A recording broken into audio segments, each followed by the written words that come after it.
भोपाल गुर्जर समाज द्वारा भगवान देवनारायण की भव्य शोभा यात्रा राजधानी के तुलसी तथा स्थित समाज के भवन तक निकाली गई।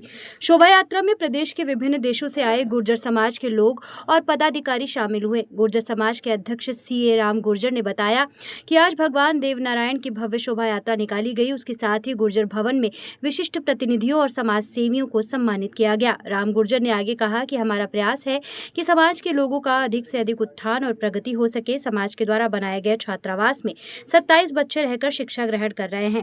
राम गुर्जर ने कहा कि हमारा प्रयास है कि समाज के बच्चे बेहतर शिक्षा ग्रहण करके रोजगार और नौकरियां पा सके तथा अपने परिवार और समाज का नाम रोशन करे।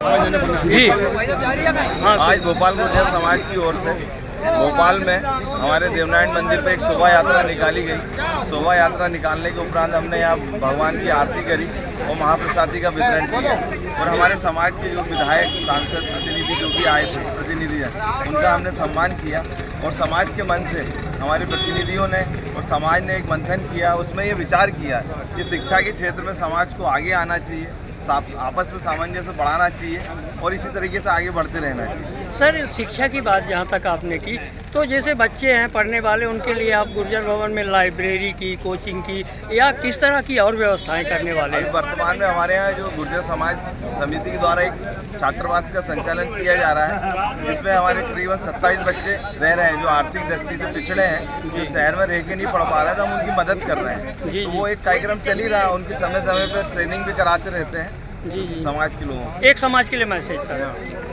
समाज के लिए मैसेज, समाज के लिए यही मैसेज देना चाहता हूँ कि हमें आगे बढ़ना है और आगे बढ़ना है और ऐसे हमारे काम होने चाहिए कि जिससे हमारी समाज का नाम रोशन हो, प्रदेश का नाम रोशन हो और देश का नाम रोशन हो। हमेशा आगे रहना चाहिए। परिचय एक बार दे दें सर, परिचय एक बार। मैं गुर्जर समाज समिति का अध्यक्ष CA रामनिवास गुर्जर भोपाल।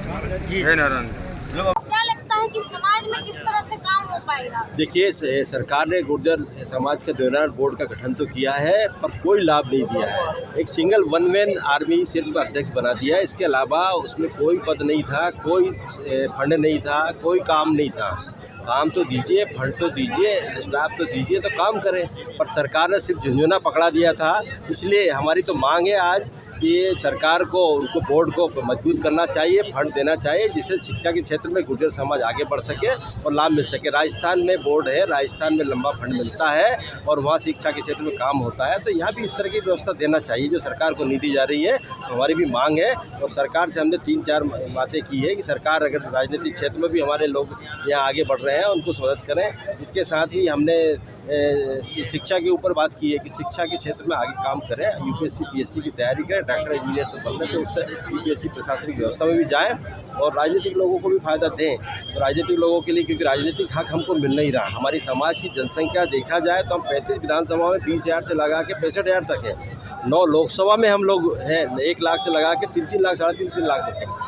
जब इतनी बड़ी संख्या में है तो हम लोगों को प्रतिनिधित्व क्यों नहीं दिया जाता? राजनीतिक दल प्रतिनिधित्व नहीं देते, वो भी हमने आज मांग की है कि दोनों, कांग्रेस पार्टी हो या BJP हो, भाजपा हो, दोनों से मांग की है कि हमारे लोगों को ज़्यादा से ज़्यादा टिकट दें, जहाँ जीतने लायक हो, जीतने लायक उसको दीजिए। जीतने लायक को चाहिए आपको, तो आपको सरकार में जब आएगा आदमी जीता हुआ तो निश्चित उसको मदद करेगा, तो मदद करिए और उनको टिकट दिए। 35 विधानसभा में टिकट मिलना चाहिए, 9 लोकसभा में कम से कम 3-4-5 लोकसभा तो मिलना चाहिए। ये मांग की हमने आज यहाँ मंच के माध्यम से और हमारे गुर्जर से लोगों ने सभी ने समर्थन किया।